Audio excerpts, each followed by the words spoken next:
민주당에 민주가 없다는데 민주당에 정말 민주가 있고 민구가 있도록 그래 한번 해보겠습니다. 네.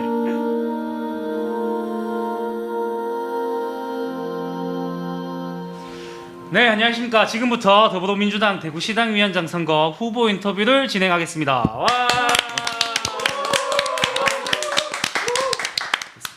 네, 반갑습니다. 더불어민주당 대구시당위원장 선거가 8월 6일 대구 전당대회와 함께 열릴 예정입니다. 대구시당 당원분들과 대구 시민분들에게 대구시당위원장 후보는 누구이며 어떠한 공약으로 선거에 출마하셨는지에 대해 자세히 알려드리기 위해 저희 대구시당 청년위원회와 대구시당 대학생위원회에서는 후보분들 한 분 한 분과의 인터뷰를 통한 후보 검증 온라인 대담회를 제작하게 되었습니다.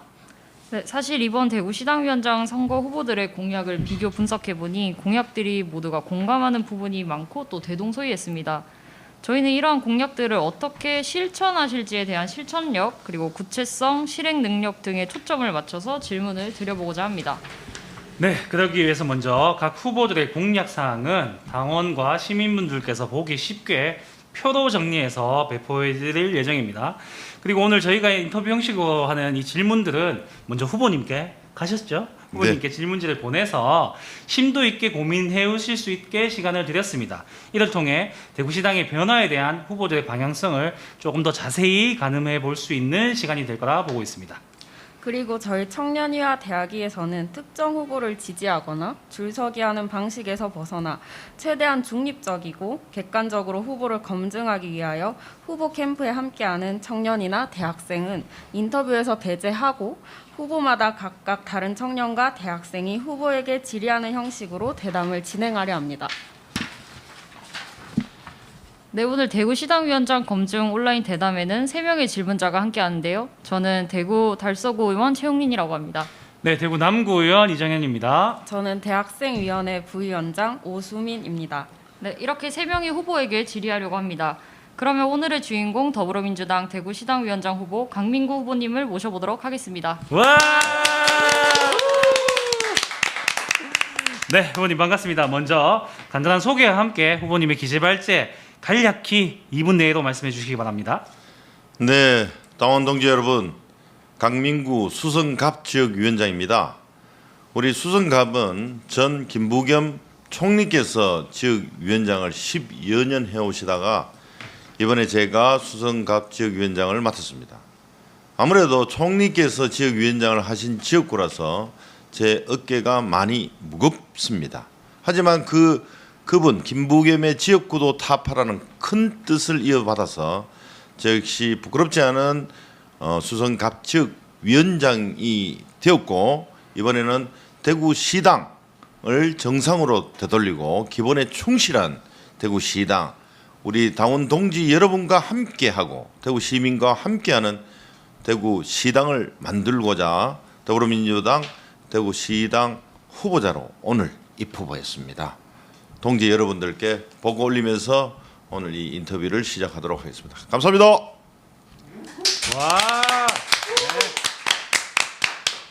네, 답변 잘 들었습니다. 이번 시당위원장 선거 공약의 공통적인 특징은 바로 소통인 것 같습니다. 그중에서도 당세가 약한 지역인 대구에서 당원 확장에 대해 모두가 한 목소리를 내시고 계신데요. 후보님께서 생각하신 당원 확장의 구체적인 플랜과 로드맵에는 어떤 것이 있습니까? 예, 소통이 안 되어서 최근에 우리 대구시당에 여러 문제들이 일어났다고 저 역시 생각하고 있고요. 저는 이 소통을 하는 거에 있어서 눈앞에 닥친 일, 당면한 일을 당면하는 하나하나 풀어가면 다 된다고 생각하고 있습니다. 당원 학대방은 12개 지역별로 통상 이제 8호설 치고 사람 많은 곳에 가서 이렇게 당원 운동을 하는데요. 그 운동도 해야 되지만 지금 시대가 많이 바뀌었습니다. 지금은 우리 젊은 세대들로 해서 대부분 SNS 활동이라든지 우리 다른 우리 여당인 지금의 당 대표께서도 계속 SNS 등등을 통해서 당원 가입을 하고 있습니다. 저 역시도 벌써 당 가입 첫 페이지를 링크를 걸어서 SNS 활동할 때 여러 가지 일을 쓰고 해시태그처럼 그렇게 하고 있습니다. 그런 방법과 그리고 이 딱딱한 정치라는 이런 이미지에서 탈피하고자 그 페이스북 쇼츠라든지 인스타그램 릴스라든지 이런 등등의 재밌는 정치가 너무 딱딱하지 않다. 즐기면서 나의 충분한 정치적 의사와 변화되는 의견을 개진하고 이걸 들었는 여러 가지 지방의원이나 우리 더불어민주당 대구시당에서는 이를 변화시키고자 그렇게 합니다. 그러다 보면 당원들은 자동스럽게 자연스럽게 많이 증가될 걸로 그래 생각하고 있습니다. 네, 알겠습니다. 이어서 당원의 입장으로도 이제 당원 확장, 당원 소통이 중요하다고 생각했고요. 당원 확장만큼이나 중요한 게 당원 유지라고 생각을 합니다. 최근 대구시당에 실망해서 이제 탈당하는 상황도 많이 보이고 있는데 이제 후보님께서 아까 말씀하셨던 것처럼 유튜브나 SNS 같은 방식으로 소통을 많이 하고 계시는데 사실 대구시당은 이런 방식을 이용하지 못한다고 느낀 바가 많습니다. 후보님께서는 이런 방식에 대해서 이제 더 활용하신다 그렇게 말씀을 주신 것 같은데요. 사실 이게 보는 사람만 본다라는 말씀이 좀 많이 들립니다. 그런 부분에 대해서는 더 어떻게 확장이 가능한가 그거에 대해서 좀 묻고 싶습니다. 예, 요즘 그 많은 젊은 분들의 대세가 유튜브 채널 활용을 많이 하시는데요. 대구시당 홈페이지 유튜브에 들어가 보니까 구독자가 377명이더라고요. 제가 지난 2년 전에 저는 우리 총선에서 전국적으로는 우리가 더불어민주당이 180석을 넘는 대선을 했는데 대구에서는 김부겸 총리마저도 낙선하는 그런 결과가 났었습니다. 그래서 그때 이렇게 해서는 안 되겠다. 이 이유가 뭘까 했을 때 대구 지역 언론에서 우리 민주당을 거의 다뤄주지가 않습니다. 그래서 이런 방법을 해쳐가는 방법은 뭐가 있을까 했을 때 1인 그 유튜브 채널을 제가 민구 TV라고 해서 했고요. 그래서 그걸 쭉 하다 보니까 지금 현재 저는 1910명을 넘어섰는데 대구 시당이 400명이 안 된다 하면 이거는 조금 반성해야 될 부분이라서 제가 더 열심히 하고 최근에 또 우리 수성구청장 선거를 하면서 제가 느낀 것이 이 SNS 여러 채널별로 이 접근하시는 세대하고 세대랄까 또 어떤 지지하시는 성향들이 많이 다른 거를 제가 알게 되었습니다. 예를 들면 페이스북은 조금 40대 이상 장년층이 주로 이용을 하시는 것 같고 20, 30대들은 인스타그램을 이용을 하는 것 같고 그래서 여기에 또 정치 주제라고 딱딱하게 뭐를 어떻게 하겠습니다 보다는 요즘 쇼츠 릴스 해가지고 요즘 아무 의미가 없지만 아주 전 세계적으로 유행하는 최근에는 저도 봤는데 변호사 우영우 그죠? 네. 우투더 영투더 욱 하고 이런 거 있지 않습니까? 동투더 그투더 라미 이런 캠페인도 저는 이런 거를 지역별로 한번 해가지고 더 재미있는 지역별로 이런 걸 해서 좀 하면 어떨까 하는 생각도 하고 있습니다.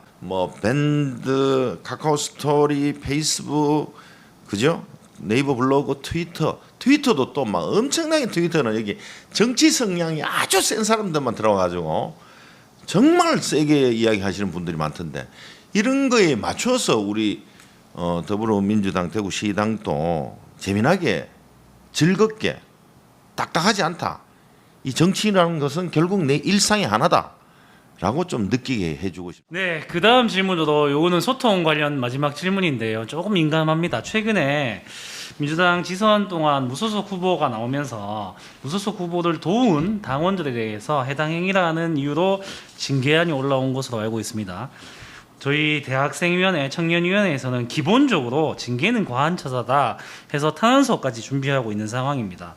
그런데 반대로 이 탈당한 의원 후보뿐만 아니라 거기 좋았던 아주 깊숙하게 좋았던 사무처장급 이상이 지금 다시 벌써부터 당내에서 상무위원급 이상으로 활동까지 하려는 것도 있거든요. 이 각각의 층위가 다른데 여기에 대해서는 어떤 의견이신지 궁금합니다. 저는 예전부터 죄는 미워도 사람은 미워하지 말라는 그런 걸로 학습되고 공부해 왔습니다. 그래서 이번에도 공천을 못 받은 분들에게 제가 살아서 돌아오라고 했더만은 시당 관계자를 통해서 그렇게 어떻게 그런 심한 말을 할 수 있냐라고 해가지고 제가 야 저런 거 말도 못하게 하나 이게 무슨 독재국가다 이거 반민주적이다라고 제가 성토한 적도 있는데요.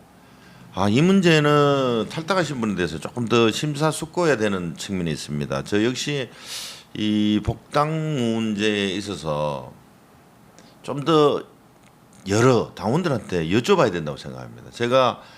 저는 계속 우리 지금 중앙당에서 하고 있는 그 온라인 투표제를 우리 대구시당에 계속 도입하려고 지금 당대표 후보나 최고위원 후보 오는 사람들마다 이거를 도입시켜 달라고 요청을 하고 있는데요. 이런 거는 전 당원 묻든지 아니 전체 이분에 대해서 복당을 왜 좀 민감하거든요. 이분들이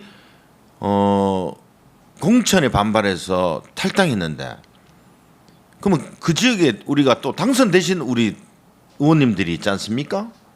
그분들도 생각을 해줘야 되고 또 그분들이 그만 뭐 공천에 반발해서 무조건 나가면 다음에 아무 이야기도 없이 복당을 시키면 그 다음에도 또 다시 이런 일이 재발될 수도 있는 문제고 그래서 조금 심사숙고한데 아까 말했는 전당원 투표제라든지 아니면 최소한도 그 지역위원회라도 지역위에서라도 논의가 있어야 안 되겠느냐. 기본적으로는 참 안타까운 현상들인데 이 또한 우리가 대구시당이 좀 더 커가기 위해서 겪는 시련이라고 생각하고 이 시련을 잘 극복해 나가자는 게 저희 생각이기도 합니다. 네, 감사합니다. 민감했던 질문인데 아마 우리 시청하시는 분들이 보시고 판단하실 것 같습니다. 네, 다음 질문으로 이어가겠습니다. 우리 중앙당 요구사항으로 조금 분위기를 전환할 건데요. 후보분들 모두가 중앙당 요구사항으로 국회의원 비례대표 취약 지역으로 받아오시겠다 하고 있습니다.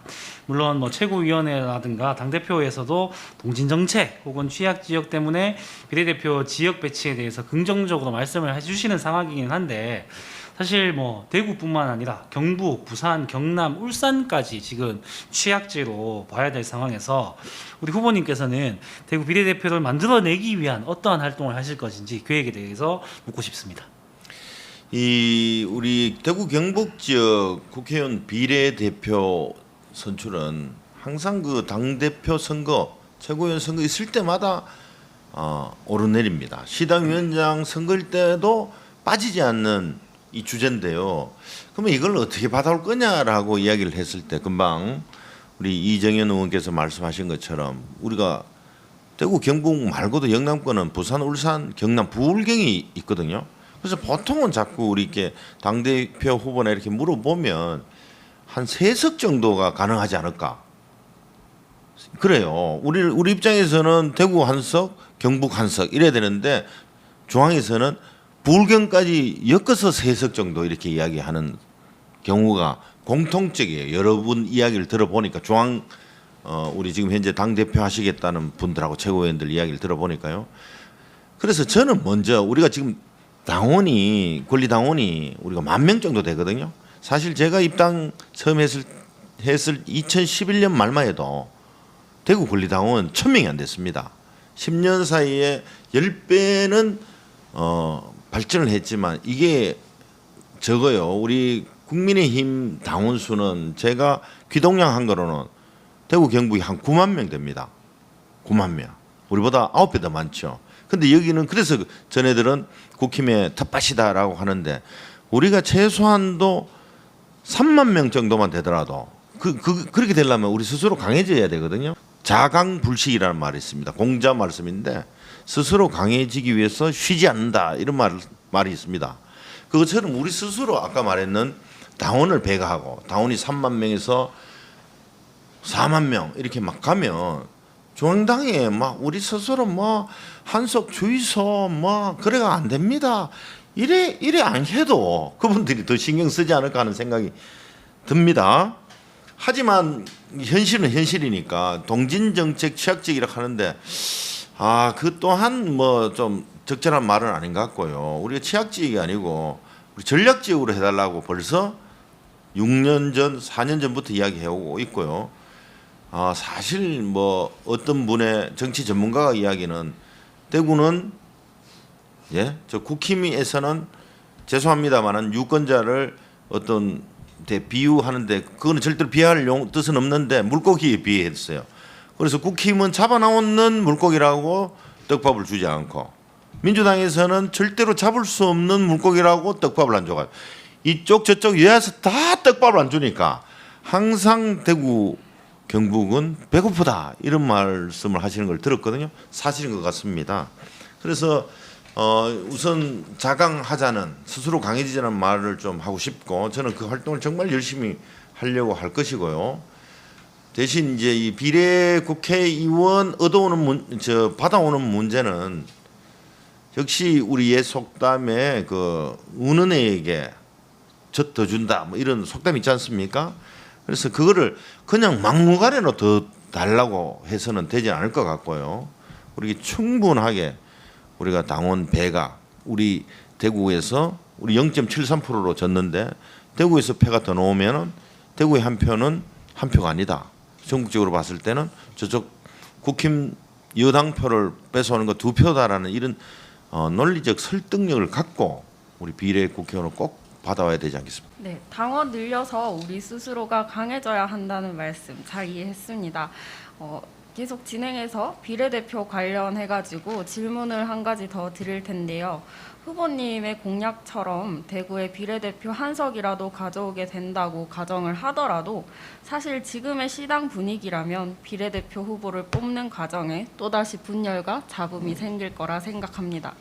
저희 청년이와 대학이는 비례대표 후보를 뽑는 방식을 당원과 시민이 함께 후보를 뽑을 수 있는 오픈 프라이머리와 공개 오디션 방식을 제안하려 합니다.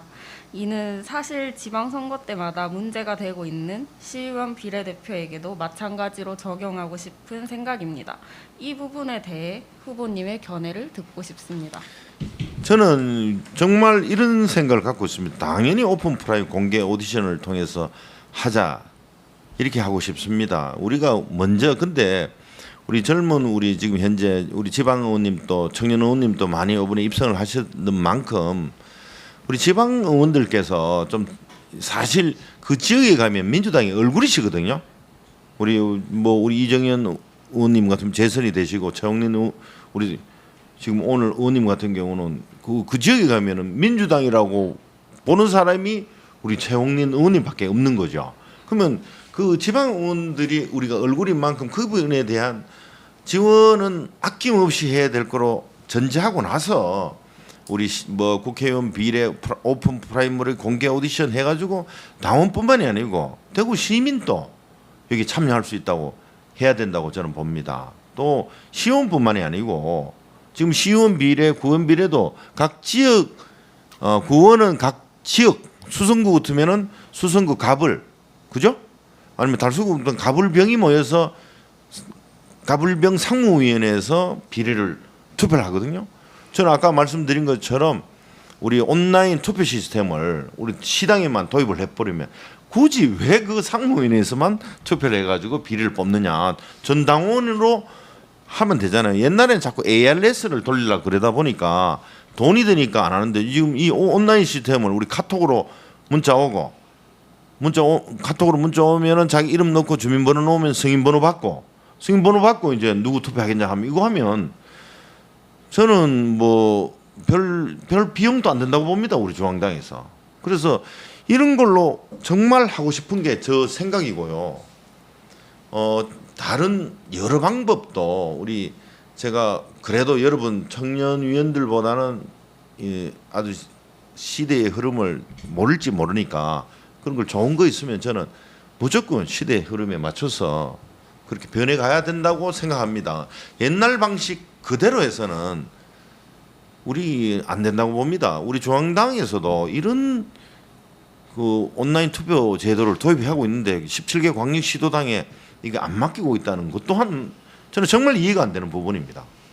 꼭 관철시켜서 여러 가지 공개 오디션, 오픈 프라이머리, 온라인 투표, 우리 대구 지역에 맞는 여러 가지 어떤 규정 이런 것도 온라인 투표를 통해서 아까 복당 문제 이런 거 다 그 시스템만 도입하면 얼마든지 돌릴 수가 있지 않습니까?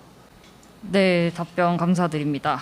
그 비례대표와 선출에 대한 과정은 여기까지 듣기로 하고요. 당원분들께서 잘 판단해 주시리라 생각됩니다.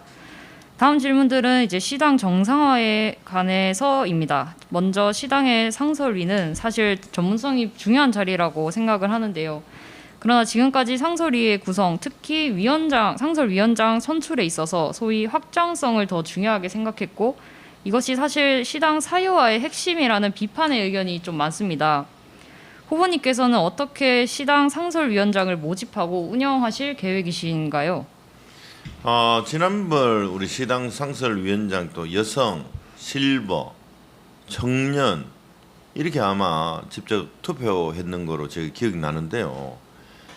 저는 좀 전에도 말씀드렸다시피 시당의 그 중앙당에서 요청해서 시당 온라인 투표 시스템만 된다면 그거를 돌려서 뽑으면 되는데 우리 지금 시당 위원장은 8월 6일 날 뽑고 그거를 지금 그 시당이 도입 안 된 상황에서는 어떡할지 이번만큼 8월 달만큼은 옛날 시스템을 그대로 돌릴 수밖에 없지 않느냐 하는 생각이거든요. 이렇게 다르게 뽑는 방법을 여러분들 아이디어를 주시면 최대한 이제 의견 수렴이 많은 방법으로 하여튼 뽑고 싶습니다. 뭐 자기 사유하는 상무위원이 들어온다고 해가지고 뭐 큰 그거 없습니다. 그게 왜 사유합니까? 왜냐하면 그 사유한다는 그 목적은 자기가 어떤 목적 의식이 있어야 됩니다. 근데 저는 이 시당위원장을 공공이익과 공등의 선을 추구하는 데입니다. 저는 사육을 챙기지 않고 저는 좀 소명의식이 있습니다. 좀 송구하게도.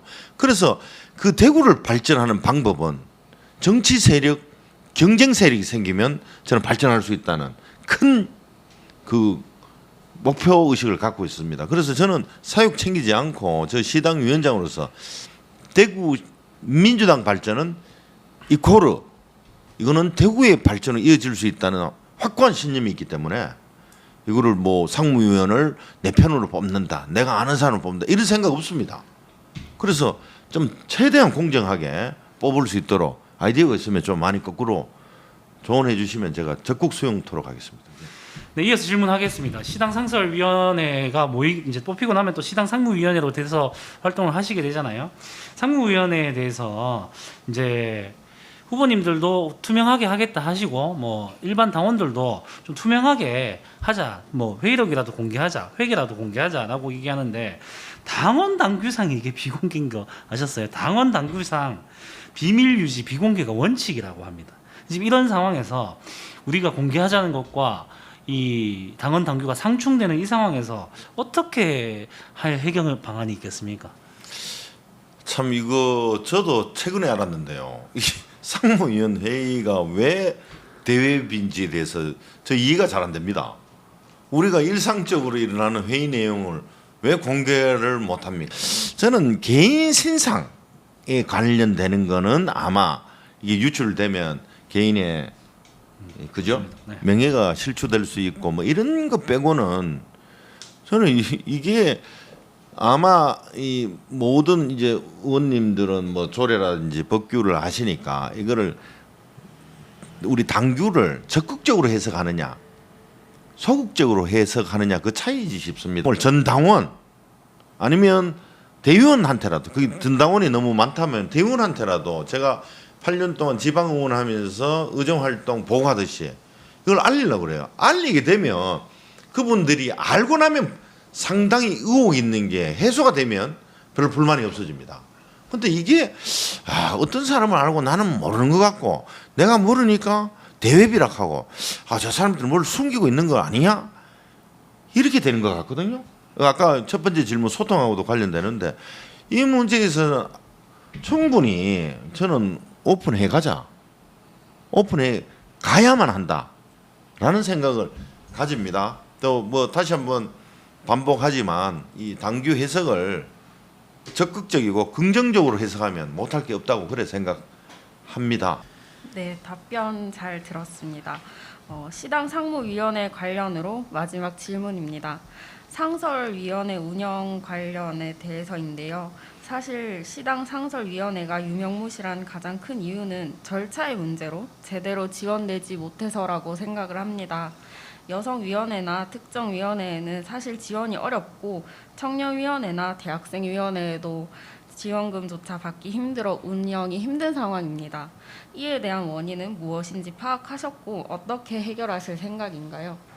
저는 좀 이것 또한 아마 우리 정당이라서 정치 자금법하고 물려서 돌아가지 싶은데 이 또한 우리 지금 현재 그 회계 권한은 다 시당 사무처장이 갖고 계신데 이걸 좀 적극적으로 제가 또 풍문에는 한 조금 많이 쌓였다 그래요. 한 4, 5년 전부터 금액이 많이 늘어 있다 하는데 저는 이 청년위원회도 여러분 활동하고 여러분 이런 공간도 하면 얼마든지 이런 공간 결국 자본주의 사회는 돈이 있어야 되는 거 아닙니까? 그러니까 노래도 있잖아요. 머니 해도 머니. 자본주의에서 정당 활동하면서 머니 그 지원이 돼야 돌아간다고 생각하기 때문에 좀 적극적으로 공격적으로 해석하자는 거죠. 방어적이고 수동적이 아니고. 그리고 또 여성분에 대해서도 하겠습니다. 지금 현재 이번에 그 젊은 세대들이 지방으로 많이 진출하셨는데 최근 우리 20대 우리 아들들한테 물어보니까 요즘 예전에 비해서 우리 20대 우리 젊은 층에 상당히 정치 관심이 더 많아졌다고 그래요. 이게 저희들 80년대 대학을 다닌 사람들에서 막 극렬하다가 그 이후에 줄어들었다가 최근에 조금 이렇게 많이 관심을 가진다라는 이야기를 듣고 있기 때문에 2030 세대의 미래 지원단을 통해서 지원하고. 네, 다음 질문은 시당 상무위원회만큼이나 중요한 대구시당 사무처장 인사권 독립에 관해서인데요. 아까 답변해 주신 거랑 살짝 상통할 수 있는데 정당 내 자치분권의 의미로서도 중요하다고 생각하는 부분인데요. 이제 대구시당 사무처장 인사권 독립에 대해서 혹시 동의하시는지와 어떻게 인사권을 가져올 것인지에 대해서 구체적인 방법이 있는지까지 여쭤보겠습니다. 우선 저는 당규를 확인해야 된다고 생각합니다. 당규에 걸려 있는 것 같기도 하거든요. 그러면은 중앙당 당직자하고 좀 협의를 해보고 또 이게 당규 같은 경우를 바꾸려면 최고위원회에서 어느 정도 상정이 돼서 통과도 해야 되는데 아마 이런 문제가 우리 대구만 있다고 저는 보이지 않아요. 그래서 다른 데도 이런 문제가 있는 것 같다는데 이거는 한번 확인을 해보고 많은 분들의 뜻이 대구 출신이 오면 더 낫다는 거는 뭐 명약관한 사실 아닙니까? 그래야 대구 출신이 사무처장을 해야 우리 대구 사람들의 성정도 알고 하물며 뭐 대구 뭐 질이라도 더 알 거 아닙니까? 그래서 이런 부분은 바꿔 가야 된다고 생각합니다. 사무처장하고 비슷하게 중앙당 얘긴데요. 마찬가지로 뭐 의원님뿐만 아니라 후보님뿐만 아니라 많은 분들께서 지금까지 그 민주연구원 특히나 그 대구 분원을 만들면 좋겠다. 요거는 그리고 우리 대학생위원회와 청년위원회의 요구사항이기도 합니다. 민주연구원 대구 분원을 대구에 만들면 좋겠다고 하고 많은 분들이 찬성하고 있고 뭐 후보님도 찬성하실 거라고 생각합니다. 그래서 요거는 실천적인 전략으로 어떻게 하면 가져올 수 있겠습니까? 요거는 후보님의 아이디어를 좀 들어보고 싶습니다. 우리가 지금 그 기초의회 강력의회에 정책지원관 제도를 우리 민주당이 만들었습니다. 정책지원관도 만들어졌고 의회의 인사권도 의장이 갖는 거를 네. 지금 시행되고 있지 않습니까? 네. 이거 국힘은 절대로 반대했는데 우리 민주당이 해내는 겁니다. 기초의회도 더 튼튼해져야 된다. 광역의회도 더 튼실해져야 된다고 해서 정책지원관 제도 만들고 의회 인사권도 독립시킨 게 우리 민주당입니다. 민주연구원 대구 분원이라 설립한다 하면 결국 이 문제도 예산이 문제가 될 거거든요. 저는 지방의원을 해서 일상적인 예산 집행 문제는 알겠는데 행정권의 예산 체계는 알겠는데 정당의 자금 처리는 어떻게 되는지 사실 저 잘 모릅니다. 저 몰라서 이건 아마 정당의 예산 처리, 회계 처리는 어떻게 하는지 한번 확인해 봐야 됩니다. 확인해 보고 결론은 그게 문제 분원이 오려면은 건물 뭐 임차비가 있어야 될 거고 임금비가 있어야 될 거고 보통 행정기관에는 운영비는 지원해 주지 않아요. 보조금만 절대로 운영비는 지원을 안 해주는데 이 문제가 있으면 결국 예산 문제가 어떻게 되는지를 살피고 나서 이거는 한번 추진해 볼 입장입니다. 반대로 꼭 민주 분원이 아니라도 우리가 자체적으로 시당에서 비용을 하더라도 우리가 그 강의라든지 저는 이래 생각합니다. 학교에 계신 우리 학교 대학교 선생님, 대학 교수님들을 모셔가 하는 것도 있지만 우리가 현장에서 뛰고 있는 국회의원이라든지 광역의원이라든지 우리 기초의원님들 중에서도 자기 아이디가 많거든요. 이 아이디를 공유를 안 하는 것 같아요. 계속 공유를 하는 이런 기회를 민주분원연구원 유치 전이라도 스타트를 해서 그래서 지방의원 육성하고 다음에 출마하실 분도 거기에 끼워주는 걸로 그 지역에 있는 지방의원은 내 경쟁자 생기네 이렇게 좀 터부시할 수 있는데 그거는 시당 차원에서 문은 열려 있다. 항상 경쟁자 항상 있다. 여러분들 그래서 공부 열심히 해보자라는 면학 분위기부터 해야 될 것 같습니다. 오늘 촬영 중에 이 장소는 대구 청년 민주당원들이 함께 출자하여 조성한 가칭 민주청년센터인데요. 예. 대구 민주당의 미래를 위해 우리부터 시작해보자라는 의미에서 만든 곳이고 민주연구원 대구 분원뿐만 아니라 청년, 신인 정치인, 지방의원 등을 교육 소통하는 창구가 대구시당에서는 보기 힘든 상황에서 저희가 스스로 읽어낸 곳입니다. 향후 대구시당 청년 당원들과 함께 여러 교육 프로그램에서부터 소통의 창구로 쓸 예정입니다. 저희 민주청년센터에 대한 감상평 한마디 부탁드립니다. 예, 여기 좋습니다. 예전에 우리 민들레 영토라고 서울에 있었죠. 제가 일부러 거기 서울의 신촌에 가보기도 했는데 결국 대구에 생겼는데 최근에 어떻게 되는지 모르겠는데요. 여기도 보니까 뭐 공부방도 있고 이러네요. 그래서 이런 거가 이제 공공성을 띠면 더욱 좋지 않습니까? 꼭 우리 민주당 청년만 오라는 법도 없고 일반 대학생도 올 수 있게 문을 개방하는 것도 괜찮다고 생각하는데 그러면 여러분들 언제까지 돈을 내고 예, 청년들 가면 아직 뭐 주머니가 빵빵하지도 않을 텐데 뭐 이런 것 또한 좀 제도적으로 뒷받침을 해야 시당이 된다라는 생각을 합니다. 결국 여러분들이 열심히 활동하고 여기서 뭐 재미난 거 우리가 공부는 재미난 거는 아니잖아요.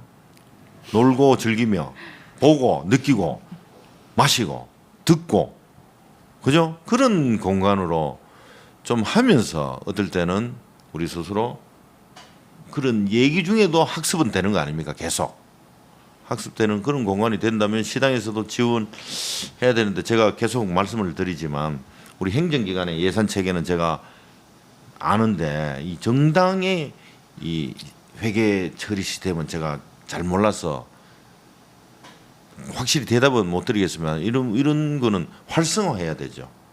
우리가 거꾸로 권고해야 되고 그래서 이런 거 있으면 항상 여기 오면 시원하고 뭐 커피 싸고 가끔가다 음악도 듣고 미술품도 전시하고 이러면은 문화예술이 흘러넘치고 재미가 있는데 그러다 보면 당원도 늘고 일석이조가 아니라 3조 4조가 되는데 지원해야 안 되겠습니까?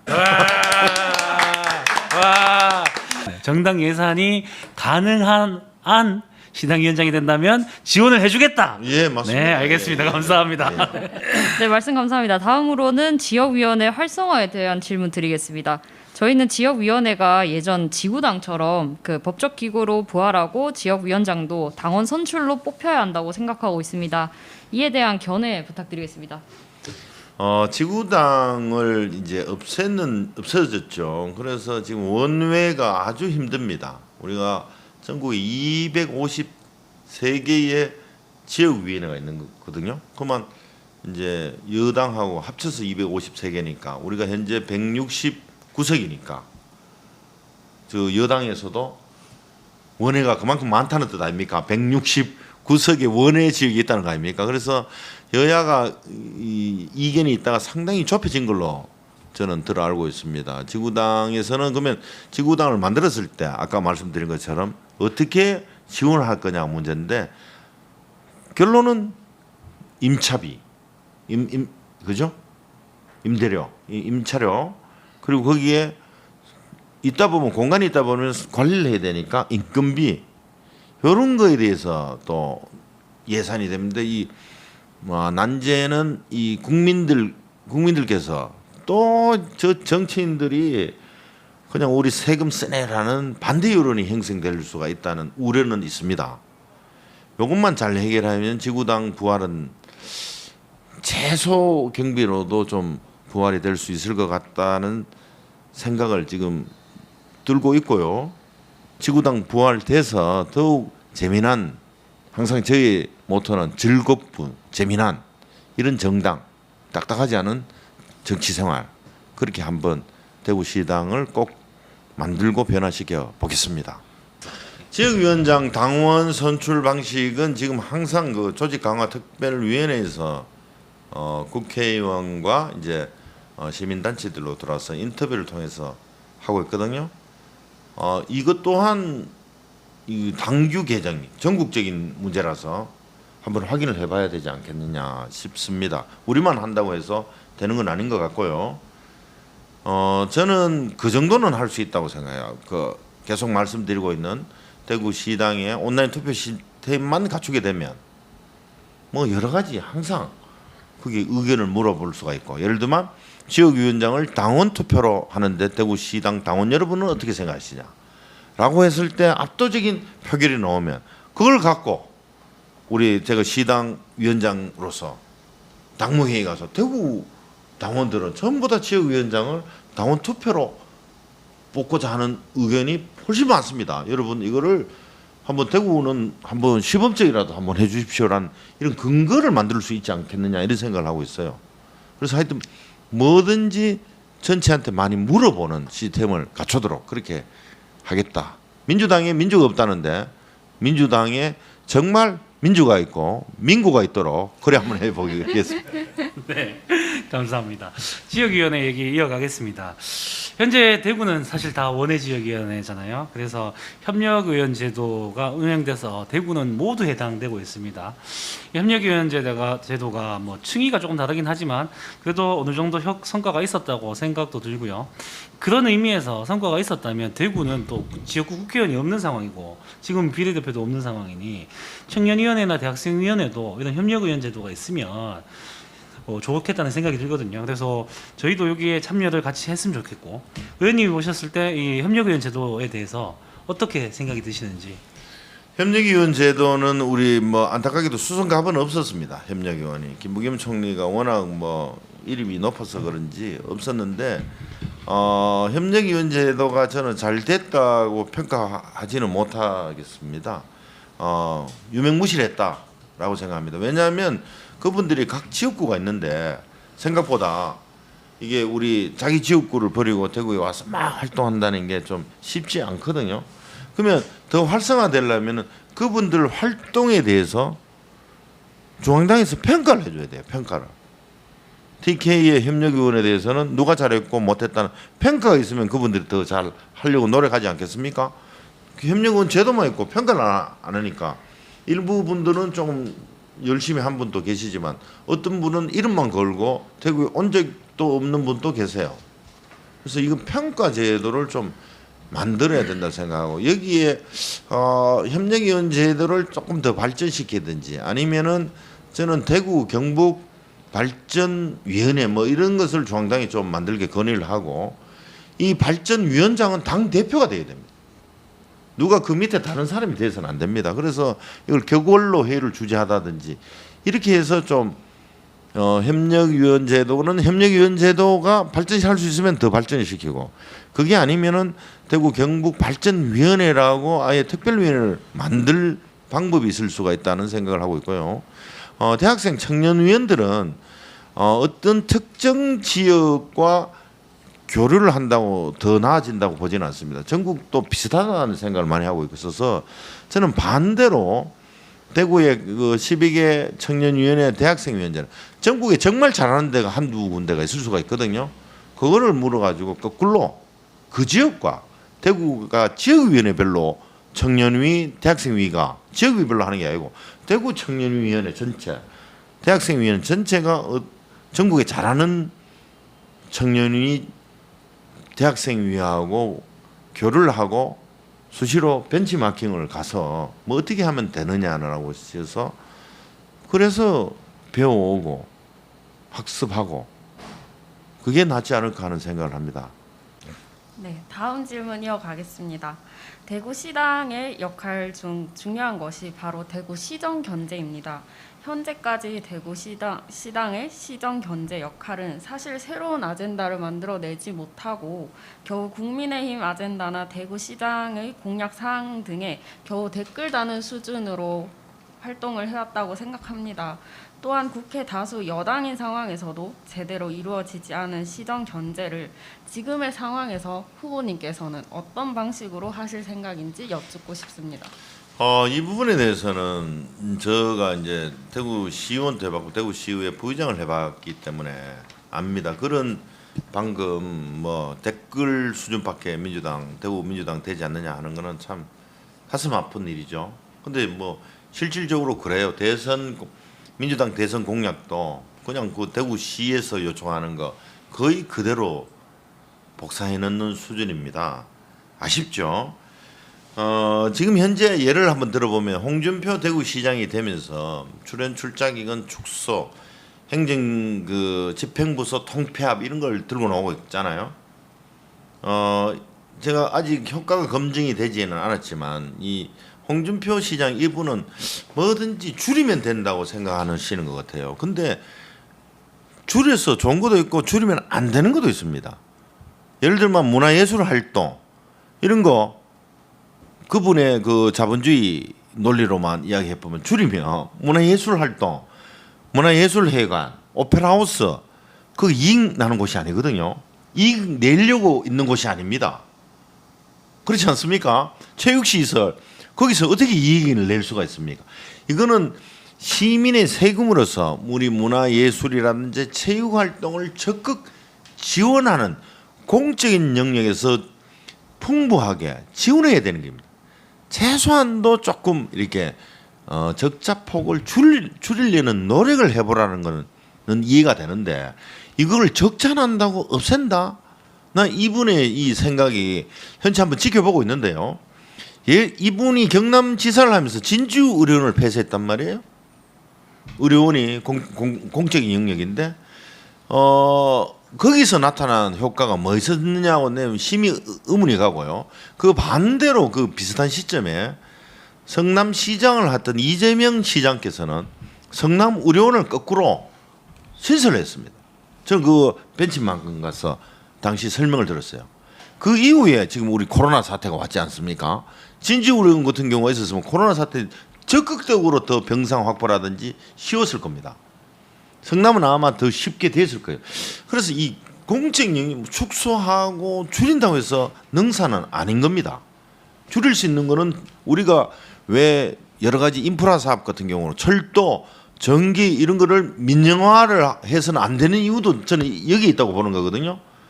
그 뭐 한정 같은 경우는 민영하는 순간 저 섬 하나에 한 사람 두 사람 살면은 그 이익 안 나면은 거기 전기선 안 깔 거 아닙니까? 그거는 안 되는 거죠. 국가의 존재 이유, 우리 지방 정부가 있어야 되는 이유가 이런 걸 하라고 있는 건데 이런 부분에 대해서 아직 대구시당에서는 뭐 비난을 한 적이라도 없는 것 같습니다. 우선 지금 현재 많이 줄이고 있는데 대구시장이 줄이고 있는데 쳐다보고 있습니다. 저는 쳐다보고 있는데 또 대구시의회가 지금 32석 중에 31석이 국민의힘이다 보니까 이번에 뭐 대리 조례 제출 뭐 이런 언론의 비난도 있었지 않습니까? 이런 거에 대해서 시정에 적극적으로 목소리를 내야 된다고 생각하고 제 공약에도 있습니다만은 잘하는 거는 잘해가지고 우리가 내후년까지는 우리가 강력한 의석을 많이 갖고 있는 우리 정당이 169석입니다. 그래서 중앙당 예산심의 때 대구시가 하고 싶은 거 정말 괜찮은 것 같으면 우리가 적극 도와야 될 거고, 어떤 것은 우리가 비판의 소리를 내야죠. 무조건 내야 된다고 생각합니다. 근데 이 타이밍을 또 놓치는 경우도 많아요. 왜 그런가 하면 이때껏 대구 시민들 목소리를 내면은 대구 시민들 70%가 윤석열 대통령을 찍었는데 80%가 박근혜 대통령을 찍었는데 이렇게 생각하는 순간 아무것도 못해요. 저는 당당하게 우리 목소리를 더불어민주당 대구시당이 목소리 낼 거는 당당히 내야 된다고 생각합니다. 내야만이 대구 시민들이 지금 현재 20% 지금 뭐 많이 나올 때는 거의 뭐 30% 가까이도 근접했었는데요.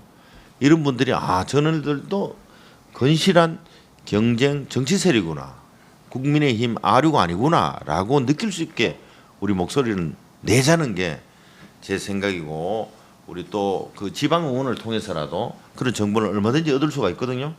그래서 저는 지방 의원들도 적극적으로 지원해야 된다는 이유도 거기에 있습니다.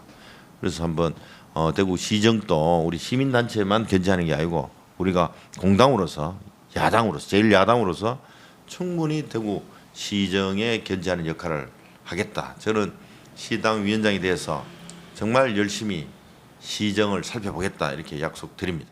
후보님 짧지 않은 시간 동안 많은 부분 답변해 주시느라 수고 많으셨습니다. 저희 청년위와 대학생위에서는 후보님께서 말씀하신 공약들과 이제 답변들을 지켜주실 만한 방안으로 지역 당규를 제안드리려 합니다.